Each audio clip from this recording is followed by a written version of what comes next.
তৃণমূলের দালালরা এই রহিম বক্সির লোকরা ভেতরে ঢুকে আছেন। আপনারা যদি চেক করতে পারেন ভেতরে গেলে আপনি পাবেন। যেমন বাথরুমে এরা ভুয়ো ভোটার রাখে, তেমন এরা গুন্ডাগুলো পুলিশের থানায় আইসির ঘরে বসে বসে রাখে এবং ঠান্ডা করে এসি খাইয়ে আমাদেরকে পুরো ব্যারিকেড। পুলিশের সঙ্গে কি হলো আপনাদের? আমাদের যে ছেলেটা আজকে যাকে অ্যারেস্ট করে নিয়ে যাচ্ছিল, আমরা তাদেরকে নিয়ে যেতে দেবো না। কেন? এটা বলেছে তৃণমূল, বলেছে এটা গোষ্ঠীদ্বন্দ্ব। তো গোষ্ঠীদ্বন্দ্ব যদি হয়ে থাকে তাহলে এটা আমাদের ছেলে, আমরা আমাদের ছেলেদেরকে ছেড়ে দিই, আমরা বোঝাপড়া করে নেব। এই জন্য আমরা আইসি সাহেবের সঙ্গে কাল থেকে আমাদের এমপি সাহেব কথা বলছেন, উনি আমাদের কোনো সাড়া দেননি। তারপরে আমরা সকালবেলায় এসেছি, এখানে আমরা যখন আছি তখন ওনারা কি করেছেন, তৃণমূলের যে রহিম বক্সি জেলা প্রেসিডেন্ট, উনি ওনার দলবলকে নিয়ে এই ঘরে রেখেছেন, আপনারা যেয়ে দেখতে পারেন।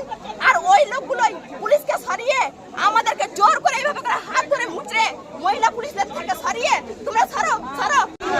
এইটাই সারা রাজ্যের চিত্র, এটা চাঁচলের শুরু চিত্র না। আপনারা তো শান্তিভাবে অবস্থান কর্মসূচি করছিলেন, শান্তিভাবে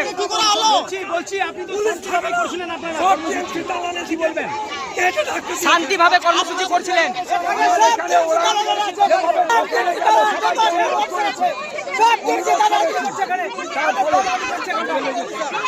তারপরে ওরা এই সমস্ত করে, এটা এভাবে করার কি ঘটনা?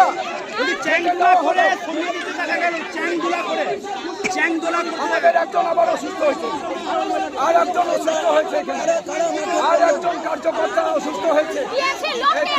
কংগ্রেসের লোকজনকে তাদের সাহায্য নিচ্ছে, টিএমসি লোকজনকে এখানে ঢুকিয়ে সাহায্য নিচ্ছে।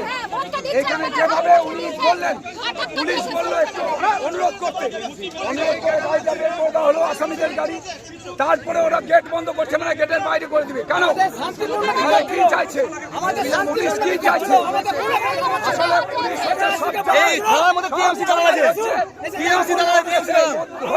তারা এখানে